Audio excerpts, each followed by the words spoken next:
While still on Mandela, I just need to point out that my research has shown that the intelligence community believes that there is a book that has already been written in Britain about Mandela, his true colors, and they assume that that book is gonna be quite earth-shaking about his involvement in collaboration with British neo-colonialism, and it's frightful stuff indeed. But yeah,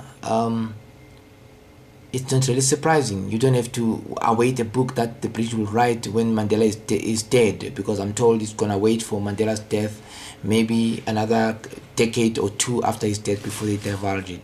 The British are the ones who know the real history of the Themba people, who so often were stabbing the Xhosa nation in the back, as well as the Zulus, while they were fighting the wars of resistance. Once more, the Themba royal family from which His Excellency Nelson Mandela descends, things really get interesting with this gentleman here, King Goodman Manyanya, a well-established collaborator of British colonialism. In fact, he is credited along the British troops for creating the Mfecane or the Fakane, which caused the exodus of thousands, if not hundreds of otherwise South Africans to countries like Zambia and the like. These are the same people. Sorry about that. These are the same people who now are returning in 2010 and earlier years before, and are being kicked around, starting from areas like Port Elizabeth on xenophobia. But these are original South Africans that were, caused to exit South Africa or this region because of the activities of Goodman Manyanya with British troops who were, capturing slaves. Not only the Thembus were responsible for this, but also the Griquas, like Adam Kok and Parent, they were part of the whole setup that caused the Fakane. And this is not the history that you get in schools in South Africa, because unfortunately after 94 we continued with British propaganda for our history in South Africa, and it's sad. But the irony of it is, on the beginning of the of this war, there was a war that King Goodman Manyanya was involved with, the Battle of Mpolombo, alongside the British against Africans to capture slaves. And on that very day's commemoration, 100th year commemoration, was born Chief Mangosuthu Buthelezi of the Zulus, with whom, interestingly, history repeats itself. Mandela had a fight and many people died in KwaZulu-Natal. It's like a revisit of the Fakane, and it was an issue of basically Zulu versus Temple, misidentified as Xhosa. Ultimately, there is no other man in all earnest that is going to save us as a nation. Not as a nation in terms of South Africa, but as an African nation from Cape to Cairo, more than Pixley, Kaisaka, Seme.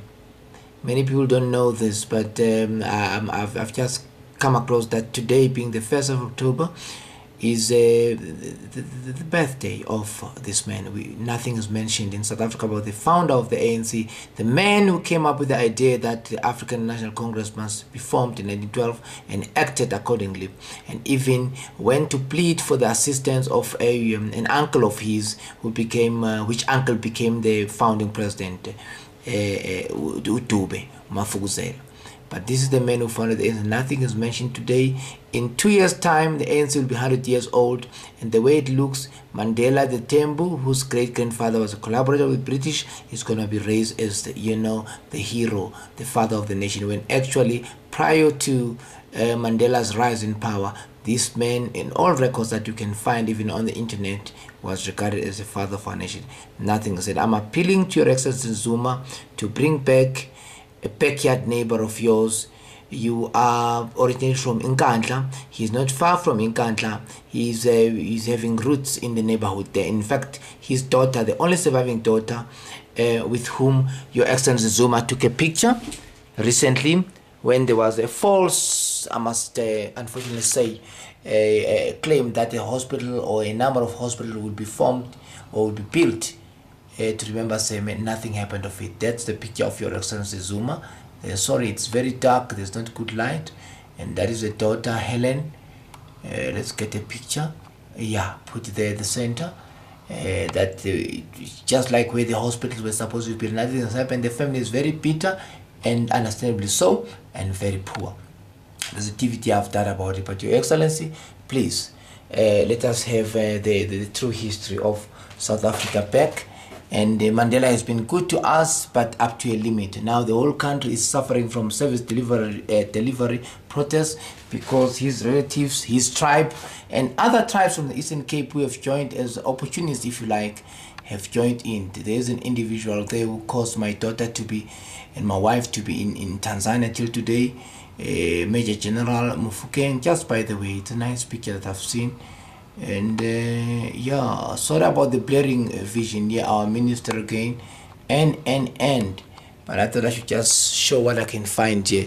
Incidentally, I also have a picture here of my father, who is Bright Phiri, whose own father, in other words, my grandfather is Malawian, Jacob Maziri, rather Jacob Phiri, son of Mazirankunda Phiri, son of Pikamalaza, one of the Phiris who were caused to exit South Africa due to the Fakane caused by the British, and the Themba King, Mfecane, and the parents, so-called colors of South Africa. And today you can see the repeat of the 19th century designs of the British, where the colors now are running away, wrongfully so, from the African National Congress and joining the DA, a party which I wouldn't like as a soldier to talk negatively about, but I've got a lot of reservations on what. Yeah, when that battery went off on me, I was still expressing my viewpoint that there's a lot of reservations on my part as far as the goings on in the political party known as the DA.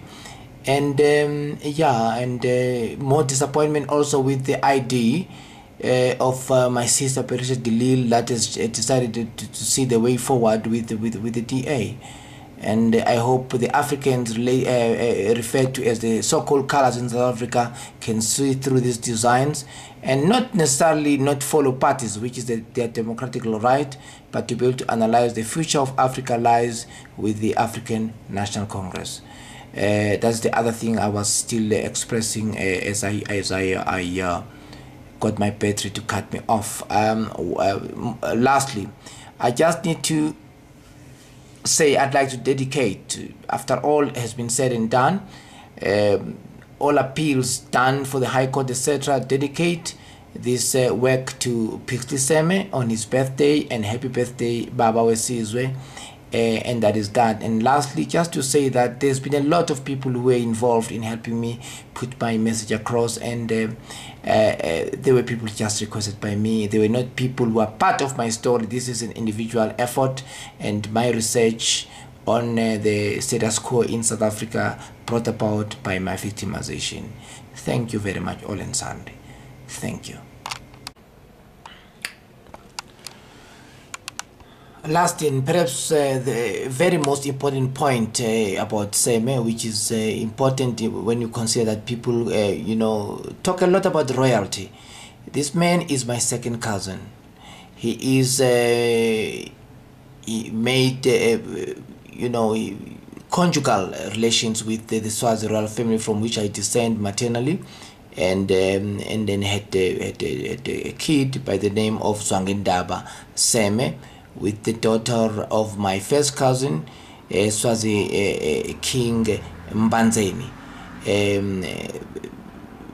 The father of Zwangendaba was Princess Lozinja. So I'm not talking about people here who are, you know, far from me. I'm talking about relatives of mine.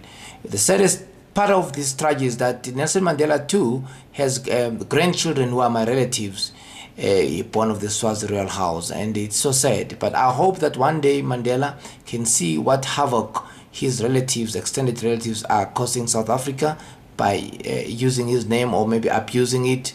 It all depends. But that's how I'd like to end this story. Thank you once again.